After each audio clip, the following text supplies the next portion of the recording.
Morning class 12। सबसे पहले आप लोगों को रमजान मुबारक। हम लोग कबीरदास के पद पढ़ रहे थे। कबीरदास के पद में दोहा नंबर 3 तक हमने पिछले क्लास में पढ़ा दिया था। अब दोहा नंबर 4 हम लोग आज पढ़ेंगे। दोहा नंबर 4 से हम लोग पढ़ेंगे। कबीरदास लिखते हैं कि कबीर संगति साधु के कभी ना निर्फल होई, चंदन होसी बामनी नीम ना कहसी कोई।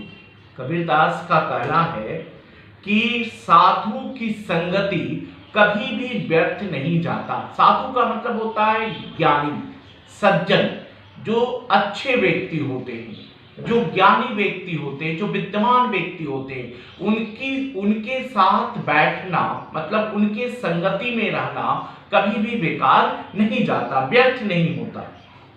सज्जन की संगति मनुष्य को चंदन जैसे सुगंधित और शीतल बना देता है। मतलब कि जो सज्जन व्यक्ति की संगति मनुष्य को गुणवान और योग्य बना देता है। उसके मन में नीम जैसे अगर कटुता वाले प्रवृत्तियां क्या रहती है, अगर नीम जैसे कटुता वाली गुण रहती है अगर उसके मन में, तो वो क्या हो जाता है, नीम जैसे कटुता गुण को भी क्या कर देता है, चंदन जैसे सुगंधित बना देता है। मतलब कि सज्जन व्यक्ति की जो संगति है, सज्जन व्यक्तियों के पास बैठने से मनुष्य जो है, मनुष्य की हर बुराई क्या हो जाता है, दूर हो जाता है। दोहा नंबर 5 में कबीरदास कहते हैं कि जब मैं था तब हरि नहीं, अब हरि है तो मैं नहीं। प्रेम गली अति सांकरी जामे दो ना समाई। कबीरदास कह रहे हैं कि जब मनुष्य के मन में अहंकार होता है, जब मनुष्य के मन में घमंड होता है, तो भगवान उससे कोसों दूर चले जाते हैं। मतलब जिसके हृदय में अहंकार होता है, उसके हृदय में ईश्वर का वास नहीं होता है। जब उसके हृदय में भगवान का वास होता है, जब मनुष्य के हृदय में ईश्वर का वास होता है, तो अहंकार दूर हो जाता है, घमंड दूर हो जाता है। वास्तव में प्रेम का रास्ता, कबीर कह रहा है कि प्रेम गली अति सांकरी जामे दो ना समाई। वास्तव में प्रेम का रास्ता क्या होता है, प्रेम का रास्ता बहुत पतला होता है, संकरा होता है, उसमें दो लोग नहीं समा सकते हैं, दो लोग नहीं समा सकते हैं। अर्थात मनुष्य के हृदय में अहंकार और भगवान का निवास एक साथ नहीं हो सकता है। अगर किसी के हृदय में अहंकार है तो ईश्वर नहीं है, और ईश्वर है तो अहंकार नहीं है। अगला पंक्ति में कबीरदास कह रहा है कि निंदक न्यरी राखिए आंगन कुटी छवाए बिनु साबुन पानी बिना निर्मल करे सुभाए। कबीरदास कहते हैं कि जो व्यक्ति बुराई करता है, मतलब कि आलोचक का महत्व को कबीर ने बतलाते हुए कह रहा है कि मनुष्य को जो निंदक न्यरी राखी, जो तुम्हारी निंदा करता है, जो तुम्हारी बुराई करता है, उसे तुम अपने पास रखो, उसे तुम क्या करो, अपने पास रखो। जो तुम्हें तुम्हारी कमियों को ध्यान दिलाता है, जो तुम्हारी कमियों को बतलाता है, उसे तुम अपने पास रखो। निंदा करने वाले व्यक्ति को अपने पास रखो। कबीर का कहना है कि निंदक न्यरी राखिए आंगन कुटी छवाए बिनु साबुन पानी बिना निर्मल करे सुभाए। निंदक हमेशा मनुष्य की कमियों की ओर ध्यान दिलाता है, और जिसे दूर करने के लिए व्यक्ति सद्गुण में पूर्ण हो जाता है। इस प्रकार निंदक साबुन और पानी के बिना ही हमारे स्वभाव को निर्मल कर देता है। जो तुम्हारा निंदा करता है, मतलब जो निंदक है, जो आलोचक है वो बिना साबुन और पानी के बिना ही तुम्हारे हृदय को क्या कर देगा, साफ कर देता है। इसलिए जो तुम्हारा निंदा करता है, जो तुम्हारा बुराई करता है, उसे तुम अपने पास रखो। दोहा नंबर 7 में कबीरदास कह रहे हैं कि हे रत हे सखी रहा कबीरा हिराई, बूंद समानी समंद में सो कहा हे रिजाई। कबीर के अनुसार जिस प्रकार समुद्र में गिरकर बूंद अपना अस्तित्व खोकर एकाकर हो जाता है, अपना अस्तित्व खोकर क्या हो जाता है, जिस प्रकार यहाँ पर प्रस्तुत पंक्ति में कबीरदास कह रहा है कि हे रत हे सखी रहा कबीरा हिराई। प्रस्तुत साखी जो है कबीर का, आत्मा और परमात्मा की एक रूपता का वर्णन क्या है कि आत्मा और परमात्मा एक दूसरे से अलग नहीं है। आत्मा और परमात्मा एक दूसरे से अलग नहीं है। कबीर के अनुसार जिस प्रकार समुद्र में गिरकर बूंद अपना अस्तित्व खोकर क्या हो जाता है, समुद्र में मिल जाता है, अपने अस्तित्व को खोकर समुद्र में मिल जाता है, उसी प्रकार आत्मा मतलब जीवात्मा जब आत्मा शरीर को त्यागता है तो वो परमात्मा में क्या हो जाता है, लीन हो जाता है।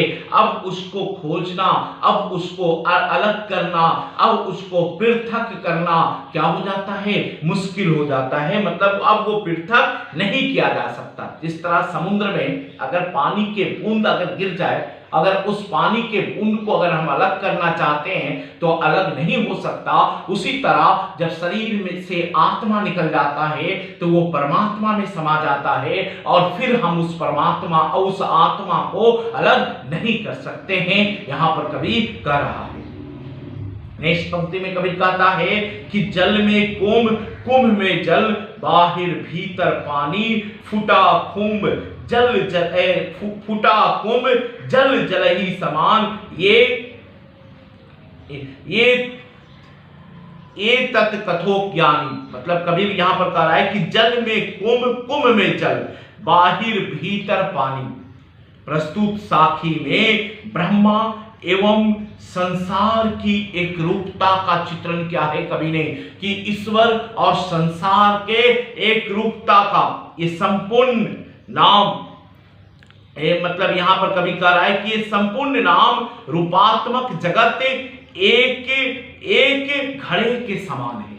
किसके समान है, एक घड़े के समान है। जल में कुंभ मतलब होता है घड़ा, कुंभ मतलब क्या होता है, घड़ा, जो ब्रह्मा रूपी जगत में रखा है, जो ब्रह्मा रूपी जगत में रखा है, और अंदर और बाहर वही एक ब्रह्मा रूपी जल भरा हुआ है। अंदर और बाहर दोनों ब्रह्मा रूपी जल क्या है, भरा हुआ है। किंतु जैसे ही ये घड़ा फूटता है, जैसे ही ये घड़ा फूटता है, घड़ा फूटना मतलब घड़ा का तात्पर्य यहाँ पर शरीर है, घड़ा का तात्पर्य यहाँ पर क्या है, शरीर। जैसे ही शरीर नश्वर होता है, जैसे ही शरीर खत्म होता है, तो उसका जो जल है, जल का मतलब हुआ आत्मा, ठीक है, उसका जो जल है बाहरी जल में मिल जाता है, मतलब परमात्मा में मिल जाता है, बाहरी जल में मिल जाता है। और जैसे ही मतलब कि ये शरीर से आत्मा निकलता है तो परमात्मा में जाकर क्या हो जाता है, मिल जाता है, और ब्रह्मा में लीन हो जाता है। यहाँ इसीलिए फूटा कुंभ जल ही समान, ये तत्कथो ज्ञानियों का यही कहना है कि ये शरीर से आत्मा निकलने के बाद वो परमात्मा में जाकर क्या हो जाता है, मिल जाता है। अगला दोहा है कबीरदास ने अगला दोहा में कहता है, काकड़ पत्थर जोड़ के मस्जिद लई बनाए, ता चढ़ी मुल्ला बाग दे, बहरा हुआ खुदाए। कबीरदास जो थे वो हिंदुओं को भी पूजा करने की तरीका को गलत कहा। जैसे हिंदुओं को कहा पाहन पूजे हरि मिले तो मैं पूजूं पहाड़, ताते भली चाकी जो भी खाए संसार। पत्थर पूछने से अगर खुदा मिलता है तो मैं पहाड़ को पूछ डालता हूँ। इससे अच्छा तो चक्की है जिससे लोग पीसकर अनाज खाते। तो मुसलमानों को भी नहीं छोड़ा कबीरदास ने। उसने मुसलमानों को के पूजा करने के तरीका के बारे में कहा। उसकी काकड़ पत्थर जोड़ के मस्जिद दे बनाए, ता चढ़ी मुल्ला बाग दे, क्या बहरा हुआ खुदा। कबीर का कहना है कि ऊंची ऊंची इमारतों से बनी हुई मस्जिद में इकट्ठा होकर जो मौलवी लोग ऊंचे स्वर में खुदा को पुकारते हैं, मतलब अजान पढ़ते हैं, इस पर व्यंग करते हुए कबीर कहता है कि क्या खुदा बहरा है जो इतने जोर से चिल्ला रहे हो। कबीरदास का सोच अलग है।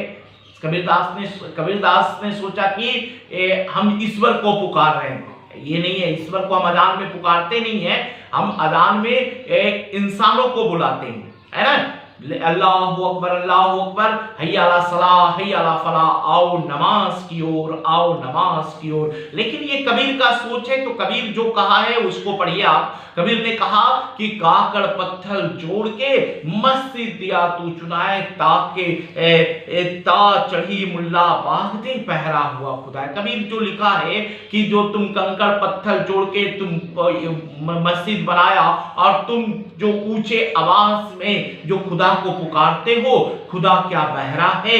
खुदा तो सब कुछ सुनता है, क्या तुम्हारा खुदा बहरा है? तो ये कबीर का सोच है जो मुसलमानों की आडंबर पर क्या किया है, चोट पहुंचाया है।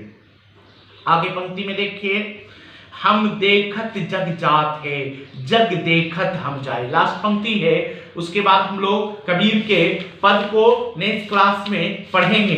कबीर के पद, अभी हम लोग कबीर के साखी पढ़ रहे थे। कबीर लिखता है कि हम देखत जग जात है, जब जग देखत हम जाही, ऐसा कोई ना मिले कि पकड़ी छुड़ाई बाही। कबीर कह रहे हैं कि लोग अपने आंखों से इस नाम स्वरूप जगत के विनाश देख रहे हैं। अपने आंखों से ये जो संसार है, ये संसार के विनाश को क्या कर रहे हैं, देख रहे हैं। और संसार देख रहा है कि व्यक्ति नष्ट हो रहा है। एक व्यक्ति क्या हो रहा है, नष्ट हो रहा है। इस असमंजस की स्थिति में कोई भी ऐसा व्यक्ति नहीं मिल रहा है कि मनुष्य को मृत्यु के चंगुल से छुड़ा दे, मतलब मौत की चंगुल से कोई छुड़ा दे, ऐसा व्यक्ति हमें इस संसार में नहीं मिल रहा है। यहां तक आज हम लोग पढ़ लिए हैं। फिर हम लोग नेक्स्ट क्लास में पढ़ेंगे इसकी व्याख्या और इसकी जो पंक्ति का संदर्भ व्याख्या है, और इसके अलावा आपका जो काव्य सौंदर्य है उसको आप लोग को पढ़ना है। धन्यवाद।